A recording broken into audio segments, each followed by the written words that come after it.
E aí, pessoal do Faciologia, tudo bom com vocês? Eu me chamo Gabriel e hoje estamos aqui mais uma vez para uma videoaula e dessa vez com esse tema muito relevante para a gente, tá? Que é o processo inflamatório e a dor, tá bom? E aí, ó, antes de mais nada, é importante a gente saber que a inflamação ela é uma resposta do nosso organismo a um agente agressor. Ou seja, o processo inflamatório é um mecanismo de defesa do nosso corpo, tá? E ele pode, esse processo de inflamação, né, que é uma resposta, pode ser por conta de, micro-organismos, parasitas, reações imunológicas, agentes químicos e agentes físicos, tá? E aí esse processo inflamatório, como eu falei, ele visa acessar essa causa inicial da lesão celular e as consequências de uma determinada lesão, tá? E aí, ó, é caracterizado por respostas vasculares, ao qual vai ocorrer a migração e ativação de leucócitos, que são células de defesa, e também por respostas vasculares, tá? Mas o que vai mais ocorrer é essa primeira, tá? E aí, o que isso se traduz? Isso se traduz como edema, dor, vermelhidão, calor e perda de função, tá? Que são sinais conhecidos como os flogísticos, beleza? Anota aí, flogísticos. Vamos embora. Então vamos lá, gente, presta bastante atenção agora, porque a gente vai, antes de tudo aqui, explicar para vocês o que é a dor, tá? Antes de falar da fisiopatologia da dor, é necessário a gente entender o que é a dor propriamente dita, tá? Então vamos lá. A dor, ela inclui componentes discriminativos da sensibilidade dolorosa. Que é isso que tu tá falando, Gabriel? Vamos lá. Ela vai envolver aspectos afetivos e motivacionais. Calma, vou explicar para vocês, tá? Ela é um sinal característico dos mecanismos normais de proteção do organismo contra o dano tecidual que a gente está sofrendo. É interessante a gente destacar também que a dor ela é subjetiva, pois cada pessoa aprende a utilizar essa dor de acordo com suas experiências. Por exemplo, tem gente que sente mais dor tomando uma injeção do que outra pessoa, ou num corte, certo? Muita gente fala que as mulheres aguentam mais dor que os homens, né? Que os homens são tudo frouxo. Eu posso comprovar isso, que eu sou frouxo que só. Mas vamos lá. Então, ó, a dor ela pode ser classificada, como vocês estão vendo aqui, como componente sensorial discriminativo, tá? Que envolve a detecção da intensidade, localização, duração, padrão temporal e a qualidade do estímulo nocivo. E também ela pode ser classificada como componente emocional, afetivo, cognitivo, tá? Que nesse caso vai envolver a reação emocional decorrente da percepção da pessoa, ou seja, a integração do estímulo nocivo com as áreas corticais e o sistema límbico, que a gente já explicou aqui o que era em algumas aulas anteriores, tá bom? E aí, ó, vamos ter esses tipos de dores, que eu vou estar mostrando aqui para vocês agora.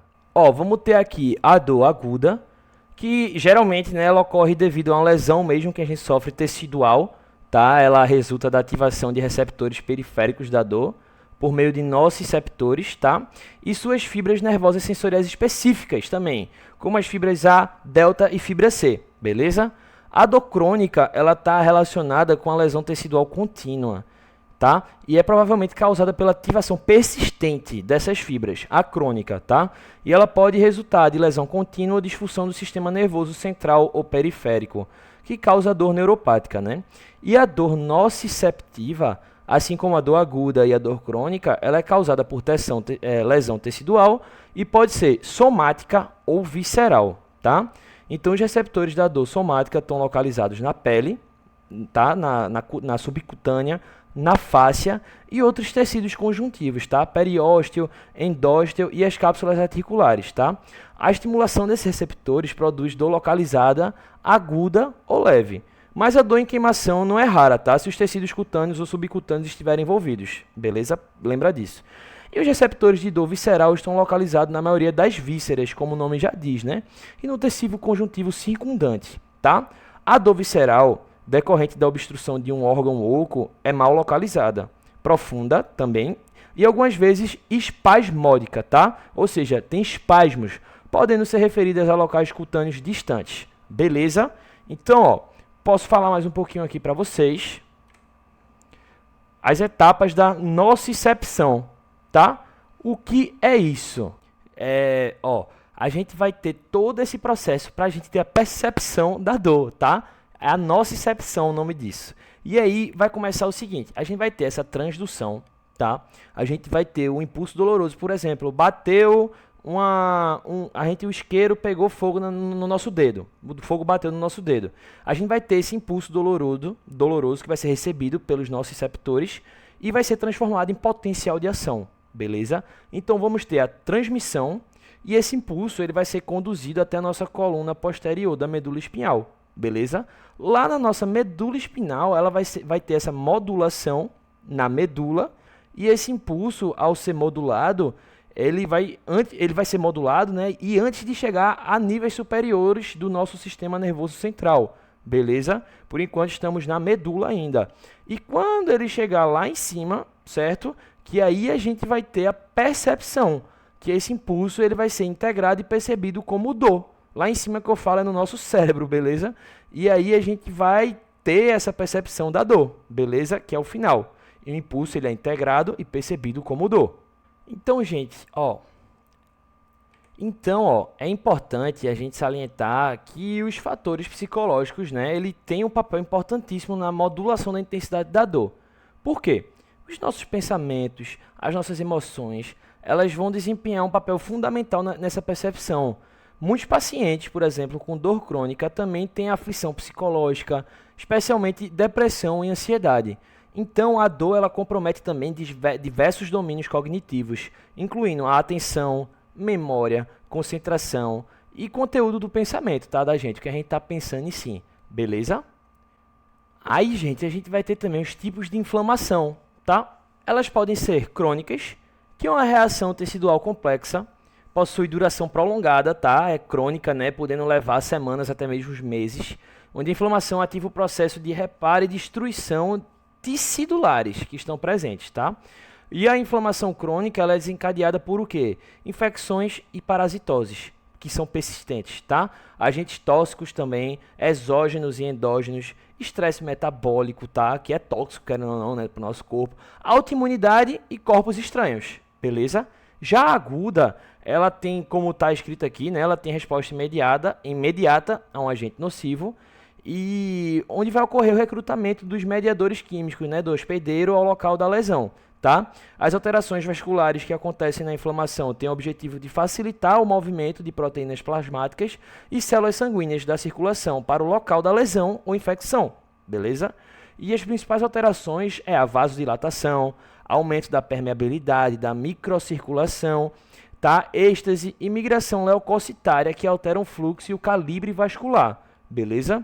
E os sinais cardinais para identificar, né, uma inflamação aguda é através do tumor, rubor, calor, dor, tá? Que a dor a gente já comentou para vocês o que era, né? E aí, gente, detalhando mais ainda para vocês, tá? A gente vai ver aqui, ó, que as fibras da dor, elas vão entrar na nossa coluna, na nossa medula espinal, né, pelo gânglio da raiz dorsal e fazem sinapse no corno dorsal, beleza? Essas fibras elas cruzam para o outro lado e estendem-se para cima pelas colunas laterais até o tálamo, beleza? E em seguida até o córtex cerebral, que nem eu falei para vocês, beleza? Que elas vão chegar no nosso sistema nervoso central. E aí esse processo ela na parte superior, né? E esse processo aqui está sendo ilustrado para vocês, beleza? Ó, a gente vai ter quando a gente tem uma estimulação repetitiva, a gente pode aumentar a sensibilidade dos neurônios nesse corno posterior da medula espinhal, beleza?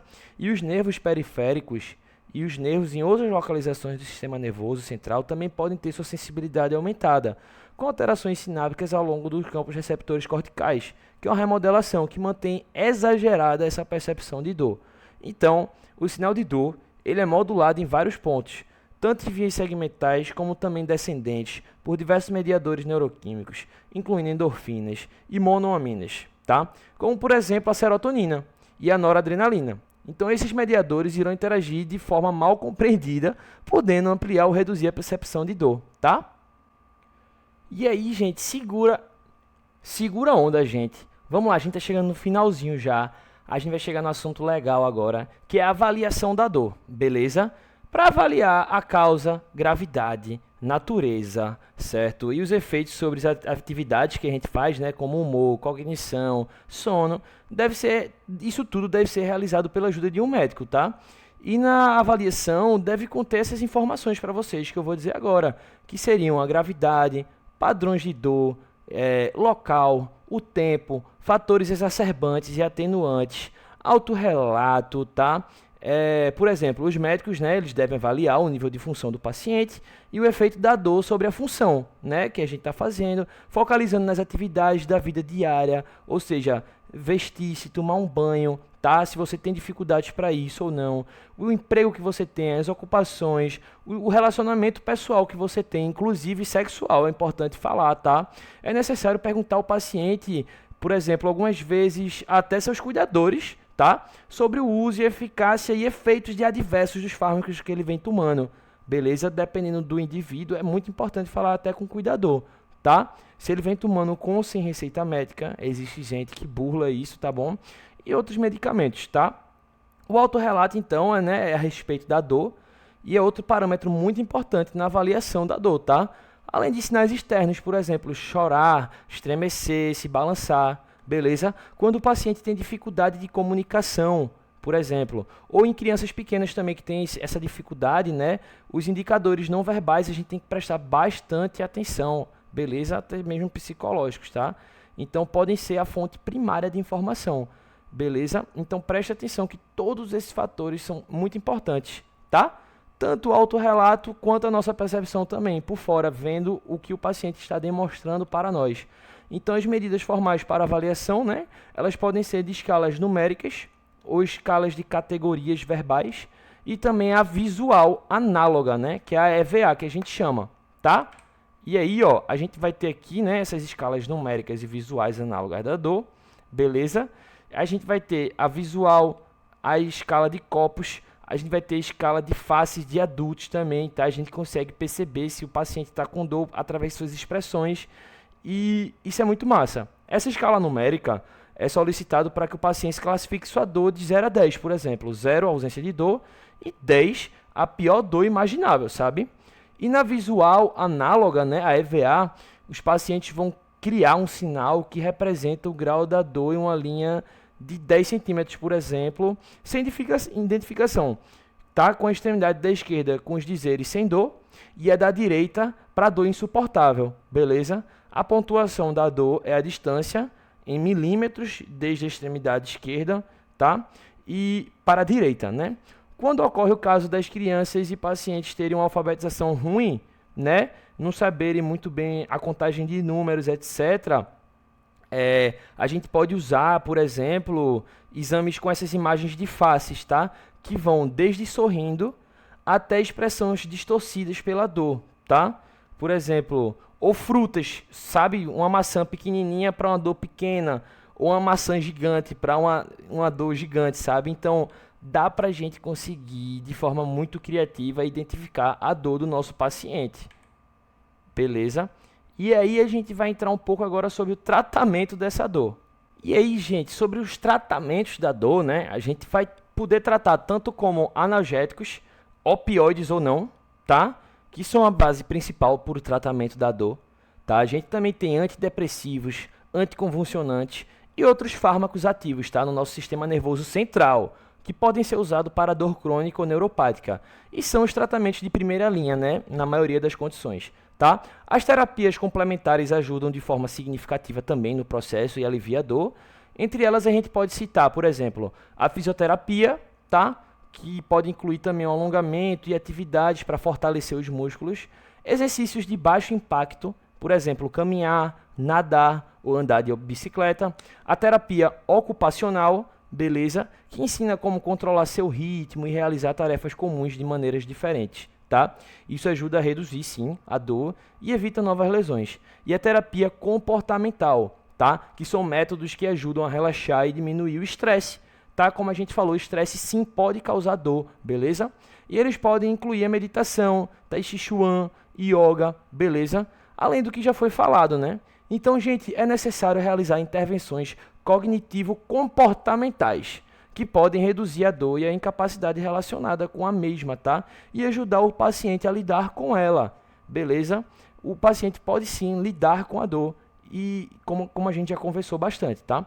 E essas intervenções incluem aconselhamento para reorientar os pensamentos do paciente sobre os efeitos e as limitações da dor para o desenvolvimento de estratégias de enfrentamento pessoal, o que pode incluir também um aconselhamento para ajudar os pacientes, seus familiares e trabalharem juntos, tá? Para controlar essa dor. E é isso, gente, trazendo para vocês um pouco das nossas referências aqui, beleza? A gente se baseou nesses estudos aqui para vocês, certo? Para trazer essa videoaula maravilhosa. Eu peço para você que você se inscreva no nosso canal do YouTube, aqui o Consciência, e que também você siga a gente no Instagram, que é o Faciologia, onde a gente traz a fisiologia humana de forma fácil para você, beleza? É o Faciologia. Tá bom, gente? Obrigado e até a próxima videoaula. Um abraço a todos.